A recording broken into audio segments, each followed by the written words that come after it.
नवीन कोपें आना बढ़ना वो सब ईश्वर से ही है। तो सामने अगर हमारा प्रभु है और वो हमसे कुछ लाभ ले लेता है, हमें पता है लाभ ले लेता है, तो हमको चुप रहना चाहिए, ले लो लाभ। तो जो ईश्वर को देखकर आपने घाटा सा और उसका लाभ हुआ, वो इतना बड़ा लाभ आपको दे देगा आध्यात्मिक ऊंचाई का कि जो न रुपये से मिलता है न किसी प्रयत्न से मिलता है। ये बात समझनी चाहिए। तो हमारा कभी किसी भी विषय में हृदय असंतुष्ट होना बनता नहीं अगर सही ज्ञान हो। जब हमारा अज्ञान हमारे ऊपर छा जाता है तब फिर लड़ाई झगड़ा मारपीट शुरू हो जाती है। वो अज्ञान के कारण होती है, नहीं तो हर बात के ज्ञान के द्वारा काट है जो इसमें हम प्रसन्न रह सकते हैं। और प्रसन्न रहना ये सबसे बड़ी साधना है, संतुष्ट रहना सबसे बड़ी साधना है। तो समझ पाओ सखी, तो किसका प्रश्न था? आपको समझ पाई हमारी बात? मेरा बहुत दुख आता है कि मन को खाली काय को रखती हो? राधा राधा क्यों नहीं जपती? खाली रखोगे तो दुख रहेगा, बेकार की सोच पैदा करेगा, जलन करेगा। इसलिए तो हर दवा है ना भाई, एक दवा है इंजेक्शन लगाना, एक दवा है कि भाई टेबलेट पाना, एक दवा है कि अब तो सीरियस मैटर है, अस्पताल में भर्ती होना पड़ेगा। ऐसे हम लोग बीमार हैं, कुछ दवा खाने की, कुछ दवा पीने की जैसे दी जाती है ना, ऐसे दवा नाम है जपने की, सत्संग है सुनने की, ये जो ज्ञान की बातें हैं ये विचारने की, तो आपका हृदय ठीक हो जाएगा। सदगुरु वैद्य वचन विश्वासा, सदगुरु डॉक्टर है, भवरोग की दवाई। आप मान लो अभी आनंदित हो जाओगे, राधा राधा राधा राधा बोले राधा राधा, अभी आनंद आ जाएगा।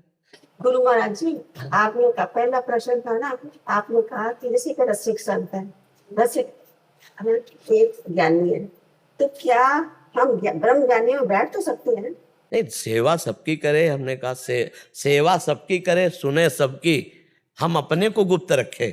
अपनी चर्चा क्या हुई, अपने को गुप्त रखे। वहां हमारे मतलब की बात मिली तो स्वीकार कर लिया, नहीं भगवत चर्चा प्रणाम किया, चलिए। हाँ, उसमें कोई परेशान। देवराज जी, राधे राधे, जय जय श्री हरिवंश। श्री हरिवंश महाराज जी, राधे राधे। महाराज जी, दिनचर्या और नियमावली बनाना तो आसान सा लगता है, परंतु उसे आचरण में लाना बहुत मुश्किल, बहुत प्रमाद आलस्य भी हो जाता है शायद, क्योंकि अभी इतनी विकलता नहीं है भगवत प्राप्ति की। हाँ, विकलता नहीं है, नहीं भगवत प्राप्ति की आपकी महत्व बुद्धि नहीं है। नहीं तो जैसे अपने लोग हैं ना, तो दिनचर्या ऐसे थोड़ी बनाई। जैसे आज भी, आज की तुम्हें बता रहे हैं, 12 बजे रात्रि के नेत्र खुले, तो लगा अब तो 1 घंटा केवल रह गया, हम 1 बजे शौच स्नान को जाते हैं, कहीं लेट गए तो सो जाएंगे, तो सोफा में बैठ गए शांत। 1 घंटा पहले से तैयारी है कि हमको स्नान जाना है, 1 बजे स्नान, क्योंकि 2 बजे तो रोड में उतर आते हैं। आज भी वही अभ्यास है जो बचपन का था। हमने बचपन में सर्दी में कभी कंबल नहीं ओढ़ा, इसी बात से कि हमारी दिनचर्या बिगड़ जाएगी। घंटे 2 घंटे ऐसे मार्किन के कपड़े से ऐसे उठ के बैठ गए। भजन ऐसे थोड़ी, रात दिन एक करके भजन, भूख प्यास, गर्मी सर्दी बरसात, तब कोई वस्तु हासिल करने के लिए, मतलब ये जगत की वस्तु हासिल करने के लिए कितनी मेहनत कर, फिर जगदीश को हासिल करने के लिए। तो दिनचर्या में जब महत्व बुद्धि होगी तब उठ जाएगी। शरीर की स्थिति ठीक नहीं, फिर भी नहीं मानते। हमारे अनंत जन्मों के प्यारे भगवान से मिलने का अवसर आया है, अब हम चूकेंगे नहीं। अव्यक्त भगवान जब जानते हैं कि ये मुझको देखा नहीं फिर भी मेरे से प्यार कर रहा है, इसलिए भगवान विशेष कृपा उस पर करते हैं। नाम जप का, नियमावली का ऐसा सुन रखो कि हमने कभी अलार्म नहीं रखा, अलार्म वाला सिस्टम कभी नहीं रखा। दिमाग का अलार्म ऐसा चलता रहा है कि 5 मिनट ऊपर नीचे की बात नहीं कह सकते, नहीं कभी ऐसी, कभी दिन 102 बुखार, किडनी फेल, चलने की हिम्मत नहीं, हमें पकड़ो, हमें ले चलो, हमें पकड़ के, हमारी जो नियमावली हमें कराओ। अगर हम 4 राउंड घूमते हैं तो हम नहीं चल पा रहे तो व्हील चेयर में बैठा लो, हमें 4 राउंड घुमाओ। हमारी दिनचर्या है, ऐसे जिद्दी स्वभाव से दिनचर्या, ऐसे नहीं यार आज तो सो जाते, ऐसे कभी पूरे जीवन में ऐसा नहीं हुआ, कभी जीवन में ऐसा। जो नियम ले, जो दिनचर्या बनाए उसको सांगो पांग, जिद्दी स्वभाव, तब तो पार हो जाए। माया तो फिसला देगी, माया फिसला देगी। नियम ही प्रेम को प्राप्त कराता है, अगर नेम नहीं तो फिर प्रेम कैसे प्राप्त हो जाए। महाराज जी, बचपन से जल्दी उठने का अभ्यास था। हाँ, तो इसमें माता पिता को प्रणाम करते हैं कि उनका विशेष योगदान था। और 2 बजे के संस्कार गुरु जी ने डाले। जो हम जिनकी शरण में गए 13 वर्ष की अवस्था में भाग के, तो ऐसे तखत में वो लेटते थे, नीचे जमीन में हम लेटते थे। तो जहाँ 2 बजते कहते, बच्चा उठ उठ, देख किसान लोग हल जोतने जा रहे हैं, तुम बाबा जी होकर पड़े, उठो बैठो, 2 बजे उठ के माला लेकर खड़े हो जाओ, नींद ना आए, खड़े होकर जपो। वो बैठे जप रहे हो जा, थोड़ा सा जहाँ प्रकाश जैसा हुआ तो फिर गंगा स्नान आदि के लिए, क्योंकि बहुत 2 बजे अंधेरे में कहीं सांप बिछे तो ऐसे जी 13-14 साल की अवस्था में तो ऐसा लगता है कि हम भी खेलें कूदें, तो आपके मन में हमें नहीं आया कभी। भगवान की कृपा से हमें दोस्त बनाना नहीं आया, कभी खेलना नहीं आया। हमारे मन में एक ही लगन लगी थी, मैं कैसे भगवान को प्राप्त करूं। ये कोई पूर्व जन्म का भजन का होगा, भगवान की कृपा से। हमें कभी जैसे कोई उत्साह हो तो हमें उदासीनता आती थी। हमें नहीं आता था कि लोग नाच रहे हैं, उत्साह कर रहे, तो अब जैसे होली है, दीपावली, लोग उत्सव मना रहे तो हम एकांत में खड़े होकर विचार करते थे। हमारा चिंतन अलग चलता था। कभी हमारा आज तक कोई दोस्त नहीं बना, आज तक किसी से हमारी दुश्मनी नहीं, ना मित्रता, ना काहो से दोस्ती, ना काहो से बैर, कोई परिचय में ही नहीं, रिश्तेदार नातेदार कोई कहीं का भी कि अच्छा आप वो, ऐसा कभी परिचय नहीं। सबसे उदासीन, सबसे ऐसा, न कभी खेलने का मन हुआ, न कभी ये सब टीवी देखने, ये संसारिकता। अब टीवी में क्या देखना, झूठा संसार उसमें और झूठा टीवी में क्या देखना। जितने नाटक हैं, जितनी फिल्में हैं, सब झूठी ही तो हैं, क्या देखना है। भगवान ने एक तो संसार ही झूठा बनाया, उसमें भी झूठी फिल्म देखे, कभी मन में रुचि नहीं हुई। और वो भगवान की कृपा है, इसमें हमारी कोई साधना नहीं, इसमें भगवान की कृपा रही। अब मतलब जो जवानी का समय होता है, 17, 18, 19, 20, 21, 22, 24, 25, ये सब गंगा किनारे कटा। वृंदावन में ही रसोई में बनकर भोजन मुझे मिला है कि ऐसे बैठ के नहीं, पूरा 13 वर्ष की अवस्था से लेकर 35 वर्ष की अवस्था तक ऐसे भोजन नहीं मिला कि रसोई में बन रहा है हमारे सामने परोसा जा रहा है।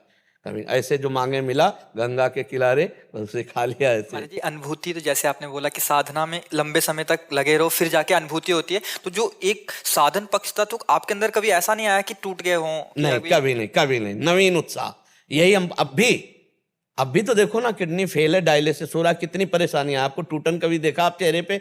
अगर हमें सत्संग में बैठाल दो तो बस बैठाल दो। अब चाहे बुखार हो चाहे जो कुछ है, जब तक तुम घड़ी नहीं दिखाओगे तब तक सत्संग नहीं रुकेगा, भगवत चर्चा। ये पूरे जीवन का रहा है, हर कष्ट में कई दिन, मतलब काशी में तो 7 दिन हो गए भोजन नहीं मिले, 7 दिन, क्योंकि वहाँ 80 घाट में भिखारियों के बीच में बैठो जाके तो कुछ सतुआ मिल गया या बर्फी मिल गई। वहाँ घाट में कौन भोजन देने जाता। तो महाराज जी ऐसा नहीं लगता था इतनी भजन भी कर रहे हैं उसके बाद भी इतनी प्रतिकूलताएं? चिंतन ही नहीं था प्रतिकूलता का, चिंतन तो लक्ष्य का था कि भगवत प्राप्ति हुई, मुझे भगवान की, ये सब नहीं। जिसका लक्ष्य भगवत प्राप्ति होता है कष्ट की परवाह नहीं करता है। कष्ट की परवाह तो तब करता है जिसका लक्ष्य दृढ़ नहीं होता, तो फिर मनोरंजन। अब काशी में इतने भंडारे होते हैं, मतलब मारवाड़ी क्षेत्र में आप कभी भी चले जाओ, अच्छे पदार्थ भोजन सब, कभी नहीं गए। गुरुजी से नियम पूर्वक कहा था कि घाट नहीं छोड़ेंगे, कभी किसी से मांगेंगे नहीं, प्रारब्धानुसार जो आएगा उसी से पाएंगे, और कभी किसी के आश्रम में नहीं सोएंगे। ऐसे ही घाट में सोते थे। वर्षा हो गई तो शंकर जी के मंदिर थे, उन मंदिरों में चले जाते थे। जीवन का लक्ष्य था बस भगवान की प्राप्ति। कभी हम किसी मठ महंत व्यवहार संत महात्मा कभी नहीं, दूर से सत्संग सुना, जीवन को भगवान के मार्ग में चला, क्योंकि पता था संग दोष ना हो जाए। महाराज जी जैसे अभी हम यहाँ रह रहे हैं, सारे संत जन आपके अनुगत होके, तो हमें कभी महसूस नहीं होता खाना पीना, क्योंकि एकदम आपकी कृपा से। वहाँ क्या प्रभु भी एक ऐसा परीक्षा लेते हैं कि आपको वैसा टाइट कर रहे थे कि जैसे नहीं, अगर किसी भगवान को किसी को किसी भी डिपार्टमेंट में निर्देशक के रूप में, तो उसको बहुत परिपक्व किया जाता है। अगर पूरे बटालियन की कमांड संभालनी है तो उसको हर हरकत का बहुत ज्ञान होना चाहिए। तो हमको शायद ठाकुर जी ने सेवा देनी थी। अब हम कहीं मतलब किसी स्कूल में जा कर के या कहीं व्याकरण आदि या कोई सत्संग आदि की शैली पढ़ना, ये सब कुछ नहीं। गंगा किनारे ही पढ़ाई समझो, भजन, हर समय भजन, उसी का जो आप सुनते हैं वो भजन का सुनते हैं। आप लोग जो सब छोड़ छाड़ करके भगवान के मार्ग में आए, उसी भजन का आकर्षण है, उसी भजन का। तो अब ये नहीं कि तुम लोगों को भूखा रहना पड़ेगा, वही गति प्राप्त होगी। लेकिन मतलब एक होता है, भगवान का विधान होता है कि जो महापुरुषों को चढ़ाई पर चढ़ा करके, तो वो सबको नहीं, वो अपनी तपोबल से, अपनी चढ़ाई से 50 लाखों को वो पार मद भक्ति युक्तो भुवनम पुनातु, मेरी भक्ति से युक्त होकर वो भुवन का भुवन पावन कर सकता है। इसलिए भगवान को शायद ऐसा करवाना था। तो ये भगवान सामर्थ्य देते हैं। हम तो ऐसे चले जैसे हमको कोई चला रहा है, वही सब चला रहे, वही सब कठिन से कठिन। अब जैसे सावन आया तो सावन में गंगा जल से ही रहेंगे, केवल गंगा जल पी कर रहे हैं। अब वो भगवान सब सामर्थ्य देते थे, भगवान सब संकल्प देते थे, वही सब पार करते थे। महाराज जी कभी कभी सुनते हैं जैसे ऐसा, या जो आपके साथ रहे हैं कभी मिलते हैं, आपकी पूर्व का दिनचर्या बताते हैं, तो अभी सुन के इतना डर लगता है कि ऐसा भी जीवन होता हो। यही वृंदावन में हितधाम में कुशासन बिछा था, और बोरा जो होते ना गेहूं के, वो ओढ़ने के थे। टाट पट्टी उड़ा, 2-3 महीने बाद उनको साइड में किया, कुछ आसन में लेटना और मांग के खाना निरंतर भगवान। 1-2 दिन का जीवन थोड़ी है। अब मान लो 55-56 की आयु तो हो ही गई, और बचपन से पूरा अब जो जीवन है वो जरूरत थी इस बात की, तो भगवान को जब जो जरूरत होती है वो कर देते हैं, उन्हीं का बल है। राधे राधे बाबू। राधे राधे महाराज जी, आपके चरणों में कोटि कोटि नमन। गुरुजी, मैंने अभी तक के जीवन में बहुत गलत काम करता था, जैसे शराब पीना, पान मसाला, गैर कानूनी कार्य करता था और 2 बार जेल भी जा चुका हूँ। अब 1-1.5 वर्ष से आपका प्रवचन सुन रहा हूँ, इससे मेरे जीवन में बहुत बड़ा परिवर्तन आया। अब मैं आपके बताए मार्ग पर चलने का प्रयास कर रहा हूँ। महाराज जी, मैं एक जानना चाहता हूँ कि मेरे दादाजी भक्त थे, ये उनकी कृपा है या राधा कृष्ण जी की कृपा है? देखो, कुछ ना कुछ तो अगर परिवार के जो परमाणु होते हैं वो अपना प्रभाव दिखाते हैं, पर जैसे अपराध कर दिए थे तो परमाणु नष्ट हो गए थे। ये जो अचानक परिवर्तन हुआ, ये सिर्फ भगवान की कृपा होती है।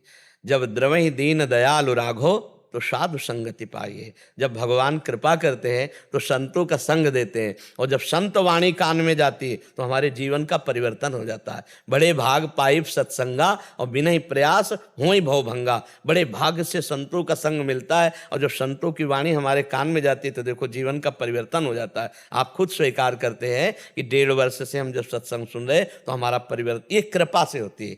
संत संग मिलना ये कृपा। अब मोहि भाव भरोस हनुमंता, बिनु हरि कृपा मिले नहीं संता। एक झटके में शराब 2 नंबर का धंधा करता था, आपको देखा 1 साल 6 दिन हुआ आज जी, एक झटके में छोड़ दिया। गुटखा खाता था, अब एक तंबाकू बसा है, वो भी आपकी कृपा दया दृष्टि रहे। हाँ, नाम जब करते रहिए वो सब ठीक हो जाएगा। बहुत जो नशे में नशा नहीं था ना, वो राधा नाम में नशा है। जी। नशे में नशा नहीं था, वो राधा नाम में नशा है। कोई भी परेशानी आती है तो तुरंत नाम निकलने लगता है, राधा राधा राधा। और दूसरा कुछ मेरे को आता नहीं है, मैं कम पढ़ा लिखा आदमी हूँ।